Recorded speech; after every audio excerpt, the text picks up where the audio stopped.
మనకి దేనికి కావాలంటే దానికి యూజ్ చేసుకోవచ్చండి. ఇందులో లైట్గా నేను ఉప్పు వేసుకుంటున్నాను. చెప్పాను కదా, మనకు కావాల్సిన మ్యాగ్నేట్ చేసుకోవడానికి తయారు చేసిన పొడి అయితే మనం తయారు చేసుకున్నాం. కొంచెం పసుపు ఉప్పు వేసుకొని ఇందులో కొంచెం ఆయిల్ కూడా వేసుకోవాలండి.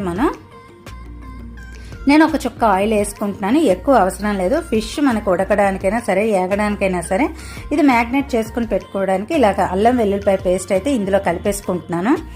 నార్మల్గా ఇందులో అల్లం వెల్లుల్లిపాయ పేస్ట్ ఈ నీరే సరిపోతుంది. సరిపోతే ఒక్క చుక్క పెరుగు వేసుకుని కూడా కలుపుకోవచ్చండి. అందరూ నిమ్మరసం ఇందులోనే కలిపేస్తూ ఉంటారండి. నేను మాత్రం వేడి దాంట్లో నిమ్మరసం అవాయిడ్ చేయడం మంచిదని అనుకుంటూ నేను నిమ్మకాయలు ఇందులో కలపలేదు. ఇప్పుడు చూసారు కదా, మనకి పేస్ట్ అయితే ఇలా మనకి వచ్చేస్తుంది, మనకి సరిపోతూ ఉంటుంది. ఇన్ కేస్ మనకి సరిపోకుండా పొడి పొడిలాడుతూ ఇంకా ఉన్నదని అనిపిస్తే ఒక పెరుగు చుక్క వేసుకొని మనం బాగా కలిపేసుకొని ఇలా ఫిష్ అంతటికీ కూడాను మనం ఇలా అప్లై చేసుకొని ఉంచేసుకోవాలి.